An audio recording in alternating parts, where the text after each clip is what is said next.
Okay, are we ready to go? Yep, looks like we are. So, we're back again. I thought I'd do a vid, instead of demonstrating so much the build of a specific space plane, just showing off what they can do in general. So, this is, it's a modified version of the plane from the previous vid, the demonstration gull thing. But it's been altered for a specific mission. So who have we got on board today? Oh, the famous Jebediah and Anbo. So yeah, so there'll be Anbo in the navigator's seat and Jeb, of course, taking the pilot seat. So you can see what we've got here. So the wings are pretty much, and the tailplane, etc. The basic airframe is the same as the demonstration gull, but it's got a stretched fuselage and doubled the length of the lateral tanks. So yeah, that's the only obvious difference from this angle. But yeah, we'll head off now, and in a bit you'll see that there's been some other changes, but mostly, yeah, so we are going interplanetary, that's what we're doing. And the basics to any interplanetary spaceplane is you just take a spaceplane that works, you strip the jet thrust down to the bare minimum, you stretch out the tanks to add some fuel, and then you do this. Okay, you see there in the middle, we've got ourselves a nuke, which we're now firing up on the runway. So I hope the ground crew are wearing their radiation suits. Although, nervers, you can quite reasonably argue that they're safe and sensible things to use. You still don't want to be standing right next to the exhaust plume of one. So maybe they just got sick of the lack of lighting on the runway. Well, insufficient lighting on the runway when coming in at night, so they wanted to put a nice green glow down the middle to make it easy to see. Yeah. There's a bit of a problem with the LVNs in Kerbal. One, they're so good that you're crazy to use anything else if you're going interplanetary. But the other hand, too, in a partial attempt to nerf them for the game, to stop them being ridiculously good, is they pulled their thrust down to really low levels, which makes them boring and tedious to use. But real-life nervers aren't like that. They're quite high-thrust rockets. Yeah, there's no reason for them to be this weak. So I think what they should do, instead of cutting the thrust, okay, we don't use nervers in real life, and there's a reason for that. It's because the public will not let you fire off nuclear rockets above their heads. And you can argue about whether that objection is sensible or not. But the truth is, if you wanted to fly one of these things, what you would have to do is spend a huge amount of money on public relations and political lobbying, and somehow manage public support for what you're doing. And you can see here, because it's bare minimum jet thrust and loaded up with fuel, it's got just enough lift to hold itself off the ground. So what I'm doing here is just holding myself 10 meters up, slowly building airspeed, although not quickly because the canards are in a stall and they're acting as air brakes. But then as the ground past the runway drops away, now I'm getting a bit of clean air underneath me. So as soon as I do that, I can afford, I'll wait till safe for water ditching if I need it. There we go. Okay, now I can afford to drop the nose a bit, get out of the stall, get the air moving cleanly again, and then I'll start accelerating more quickly, and now I can pull up more steeply, easily. See, so long as I keep it out of the stall, I can pull it up. And yeah, also the whole basic design of this sort of interplanetary thing, the minimum jet thrust, maximum tanks, is also why I had to have the nerver on while I was taking off, because it's got just enough thrust to lift off.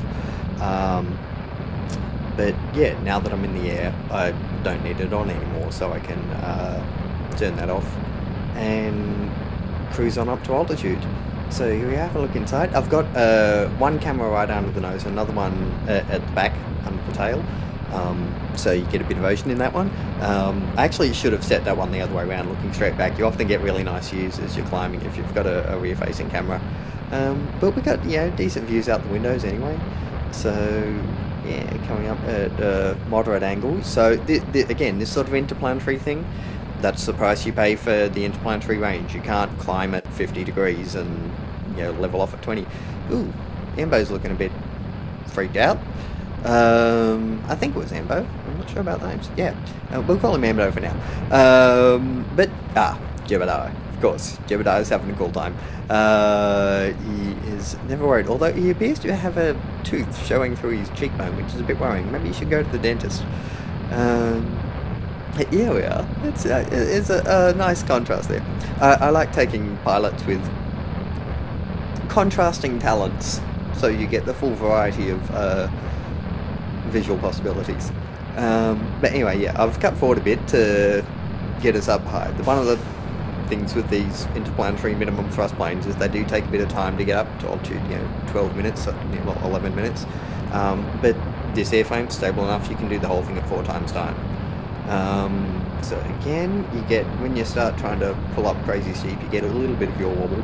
And I've got the nuke on here. The nukes are very efficient in space and not very good at all down at sea level. But once you're up at this kind of 25, 30,000 meter level, from a fuel efficiency point of view, you're almost in space anyway. So having the nuke on up here is not that much of a fuel wastage. And also I'm planning on meeting up with a friend in orbit for a top up anyway, so burning a bit of excess fuel on the left here is not that big a deal. There we go. I've got the RCS on again, because again we're getting up into the very thin air, approaching 30,000 meters, and it's good to have a bit of yaw stability, because your rudder doesn't have a lot of grip here. You'll see the other change I made to the design. You'll notice on the vertical stabilizer it's been stretched out a bit forward, so this plane actually is a bit more stable at altitude than the previous ones. You also notice the intake air going down. The Rapiers, if I was running turbojets, I'd be having to throttle down to keep that intake at 100%, but the Rapiers self-throttle, so they'll keep running fine until it gets down to closer to 30 or so, and then they'll flick over into rocket mode. But yeah, we've got a good bit of altitude. We're a little bit slow still. This sort of altitude you'd prefer to be doing Mach 4 or better. So we've done a little bit of kind of a zoom climb that we're still topping off of. And well, yeah, you can see on the vertical speed indicator we're actually dropping at the moment. But we've got our nose a little bit above the horizon. So as we're dropping, we're gaining speed, and as we gain speed, the angle of attack required for level flight is going to reduce, and as we drop altitude, it'll reduce as well. So eventually, if we just hold the plane in this posture, it's going to start climbing again. Yep, I was right, it is Ambo. Yeah, you'll notice that the nuclear rocket's overheating a little bit, but that's not really, well, it's not really a big deal at all. Oh, Ambo's calmed down. It's very strange. Okay, now this is bizarre. When we were flying calm and stable through the atmosphere as a conventional, atmospheric jet, he was completely freaking out. But now that he's riding a nuclear rocket on the edge of space, he's calmed down. It seems slightly backwards to me. Look, Jebediah is happy, but Jebediah's always happy. Aren't you, Jeb? Yeah, cool. But yeah, it's Ambo's confused. Jeb's clapping, but look at Ambo. He's deliriously happy. I think maybe he's just afraid of blue. I think that's it. The cockpit's looking up now. He can't see any blue. He's free from the eternal tyranny of blueness. That's why Ambo is happy. If I flip the plane upside down, he'll freak out again. Although that's kind of predictable, regardless of whether he's afraid of blue or not. Scientific method, people. You need to control for confounds. Alright, but yeah, we're up to over 30,000. Ah, there we go. The Rapier's just flicked over to rocket mode, so we'll shut the intakes to cut some drag. And the aim here, with these sort of nuclear rockets especially, what you want to do is, these Rapier nuke combos, you've got a lot of flexibility in what you're doing. You've got high thrust, moderate fuel efficiency option, or you've got low thrust, high fuel efficiency. So you want to use the high thrust, low fuel efficiency stuff to quickly get up above the bit of the atmosphere that's got a lot of drag in it. Because you've got your intake shut now anyway, so staying in the good air is irrelevant. So you want to rapidly get as high as you can. So pull up with as steep an angle of attack as your plane can controllably manage, without going into a stall, because that will increase your drag if you do. And keep the full power on. until you've got your apoapsis up to an altitude where there's almost no drag, where it's virtually space, which is above 50 kilometers. So we're cranking along here, 48, 49, 50, bit more. There we go. Boom, rapier's off. So the nuke alone here, and then if you pull down, and if you start flying towards your prograde vector, I should have it on surface mode here. Surface prograde vector is what you actually want to be pointing towards, because that's directly into the airstream. Then just keep the nuke on. You can almost entirely circularize your orbit, and you're doing it at really low altitude, so you get maximum O-berth effect. But you're high enough up that from a friction point of view, you're effectively in space anyway. Yeah, you can see that there's no Q 0.1 kilopascals. It's almost nothing. The one problem with doing this though is if you're careless and not paying attention enough, the nuke has low enough thrust that you can actually stop climbing and start sinking back into the atmosphere. So you have to watch out for that a bit and pull up occasionally. But also the good thing with these combination Rapier nuke planes is, like I was saying, is you've got a lot of flexible thrust options. So as soon as, if you do find yourself in trouble and start dropping or whatever, you just flick the rapiers on for a second and boom, you're going back up again. You can instantly increase your thrust to weight ratio by a factor of 10. So yeah, Jeb's all cool. He's less excited than before because he's no longer riding a nuclear rocket, but well, he still is, but the nukes aren't on. But yeah, Ambo's happy. I swear, he is afraid of blue. But look at all that black. Black makes him happy, blue makes him scared. You should look away. That's why he's on the navigator station. Less nav ball, less blue. He needs to do something about that fixed one. Maybe put some gaffer tape over it or something. Okay, yeah, so we're up in a nice orbit, and well, almost. So you see, going with the nuke in that high orbit thing, we've got the thing almost circularized before we've even reached apoapsis. Our periapsis is already 20k off the ground. So it's going to just take a tiny tap from the nuke once we get up there, and then we'll be in orbit and ready to go. Moon off in the distance, looking nice too. I like distant object enhancement is I think making the moon look a bit even nicer than usual there. It's quite good. So just letting the MechJeb do the circularize here because it's a trivial tap. I know. Everybody knows how to do this. So bring the sun down in the background.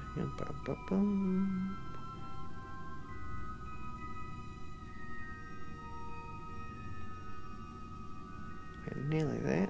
There we go. So yeah, circularizing at 88 kilometers or so. With the previously you could get away with just kind of put your apoapsis to 71, then cut engines and it goes from there. But the enhanced skin drag in the new Ferrum, you want to give a bit more buffer, because especially if you're going a bit shallow, you can lose quite a lot of delta V on the way. Well, a lot of speed on the way up. Speaking of delta V though, what you got? Less than half full tanks. We've got 3,500 meters a second. So yeah, on full tanks, this thing has got 8,000 meters a second, which means it can go anywhere. And it's got a cargo bay. You can put flexible variety of stuff in there. So this can take whatever science payload you want to anywhere in the solar system. And I didn't look, but I think it probably costs less than or about 100,000, like probably less than that, fair bit less. It's not that big, and it's 100% recoverable. So yeah, the spaceplane economics in Kerbal are actually a little bit broken at the moment. I think that the full recovery for landing on the runway is just too good. They need to take some depreciation for wear and tear and maintenance and polishing and pumping up the tires. But yeah, so we're going to make a rendezvous with the fuel station here. So showing here okay, a lot of people have trouble with rendezvous, and it's really it's not that tricky once it's very tricky when you don't know what you're doing, but once you figure out what you're doing, it's quite straightforward. So up here we're in an orbit with the same inclination as the target. We launched into that on purpose. They're both equatorial anyway, so it's not that complicated.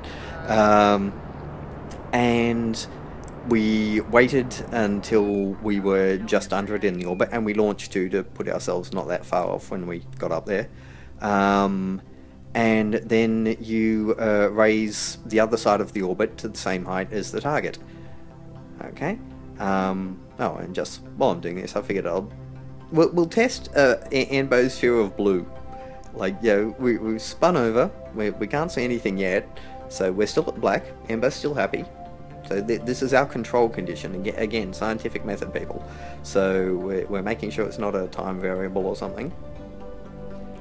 So, okay, and we'll have to. Well, this is from Jeb Station on the left, and he doesn't want Ambo to see him on the joystick, so he's surreptitiously tapping at the keyboard. But oh no, you've got access to MechJeb's SAS from inside RPM, but only to limited functions. So I don't have the one I actually want. So what do I need? Radial in. There we go. So let's see how long it takes Ambo to notice. Okay, we're coming towards the dreaded blue. He's looking a little bit stressed, I think. Maybe just a little concerned. Ooh, look at all that blue and green and white. It's quite scenic, and the camera's working well too. Yep. So yeah, this is a much better place to leave the boys while we're going around and working on our rendezvous, I think. Ooh, yeah, pretty. Nice. Anyway, so Ambo is calm still. Maybe it's did I just turn it around to point away again? I'm not sure. Maybe he was clapping because the dreaded blue was going back away. We're gonna have to test this further. It has not been settled. And maybe we can test it with other colours too. So yeah, you can see there. So we're in about the same place, but because we're still lower than the target on the other side of our orbit, we're going to go a lot faster than it. So that's why you can see that big gap in the intercept markers. But where we are now, at the apoapsis, is the perfect spot to burn to bring those markers together. So if we just point straight prograde and burn, you're going to see them come in. And because we're doing all this with the nuke rocket, it's costing us virtually no fuel. Anyway, but on the other hand, the thing we're about to meet up with is a fuel station, so it doesn't really matter if we spend all our fuel anyway. The thing I was saying before about heating, a lot of engines will heat up quickly, but then as they get to like 90% or so, the heating slows right down and then stops. And heating doesn't matter unless it gets to 100% and blows up.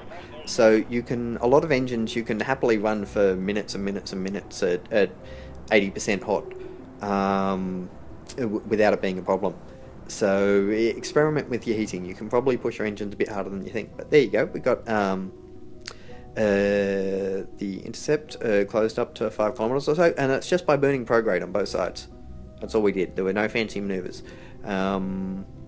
So we got it fairly close, 1.3 or so. RCS forward and back translation. Oh, there we go. 0.7 is 0.5.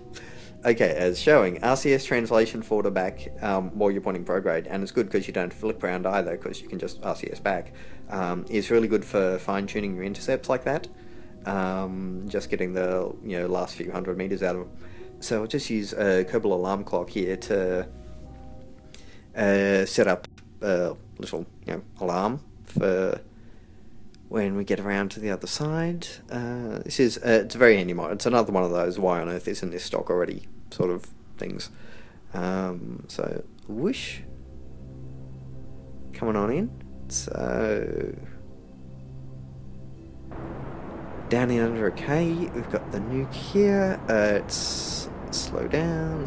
It's always good to test your engines just for a second before you get in too close, just to make sure you've got as much braking ability as you think. And it's also good to always have your tail aimed at where you're going before you come in, so you don't have to waste time spinning around before you start to slow. Bum, bum, bum, bum.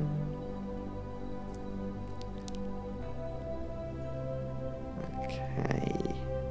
Oh yeah, but turn the voners off here, so I can translate. Use the RCS on its own without the voners trying to spin me around sideways. There we are. Ooh, this is a little bit closer than I intended. Possibly, I'm still moving at nearly 3 meters a second, so that's actually got a little bit of risk to it. So, thankfully, that's not a crewed station that we just irradiated there. But well, again, it'll make it easier to find our fuel. It'll be in the tank that glows. So yeah, we'll just get ourselves stopped up and parked here. Okay, we're pretty much stationary. We're still spinning, but I don't care because we're just spinning on the spot. Yeah, it looks quite nice. It's got a kind of a 2001 sort of effect. Yeah, we need to open the docking port. And I'll just wait till we get spun around to vaguely the right direction before I bother putting SAS. Oh, right, no, I've already got the MechJet version on anyway, slow us down. Okay, cool. We can just flip. But before we do, we're a bit close in, and I want to make sure I don't accidentally tap my wings on anything. So probably best to back off a touch before we do too much more maneuvering. So, yep, get ourselves pointed the right way there, and okay, the other thing to do here is it's always very handy if you've got a fuel station that itself is maneuverable enough that you can spin it around to point at you, because then you don't have to kind of translate sideways around the target to get at the right angle to come in. So yeah, and surprisingly big and chunky things can be quite maneuverable so long as they're solid and linear.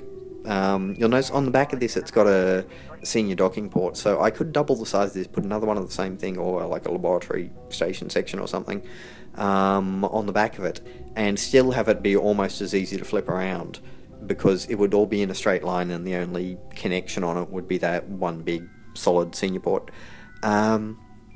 Okay, here we're going to show, I don't use any of the docking alignment indicator or those sort of mods, because, well, one, I can dock from outside just doing it by eyeball. It's not that hard once you've done it a few squillion times.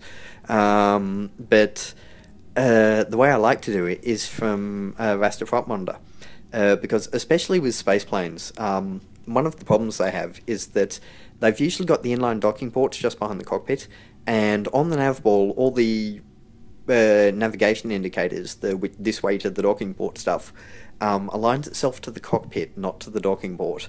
So if you follow those exactly, you end up smashing the roof of your fuselage into the docking port instead of actually docking.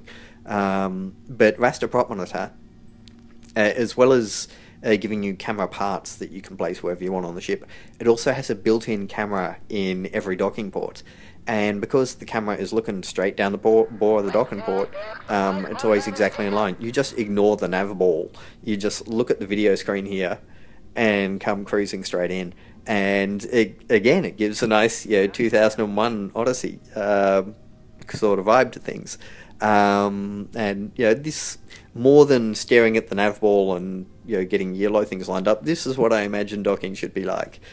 You should be looking at a little thing. And also, you've seen down in the bottom corners of the screen, you've got all your little docking indicators anyway, your XYZ velocity and position, and the overall velocities up top, and distance 5 meters. So what speed are we coming in at? 0.1. Yeah, there's a bit of last minute braking there. Was coming in a bit hot, but yeah, we're nearly in. We'll just cruise in the last few meters. Just a little tap here and there on the RCS every now and then. So, and that's all you do. That's all there is to it. Before you start in, you get yourself lined up, pointing the right way, And I did it with MechJet, but you can do it by hand. You just point at the target. And then, you know, translate forwards after switching control to your docking port. Translate forwards, and then just tap up, down, right, left to keep the camera crosshairs centered on the docking port as you come in. And we're probably getting close enough. The magnets might be about to take effect here. So, okay, RCS is off now, so it doesn't disturb us. Still got the SAS on, but SAS off there. We'll just let the magnets take over. And closer, closer, closer. Ooh, do I look good from this side? Yes. Bouncing back and forth a bit. Yeah, we're just minus 86 millimeters. That's a bit hard. Oh, that was velocity, not position. Up, bingo. Yeah, so hooked up, ready to go.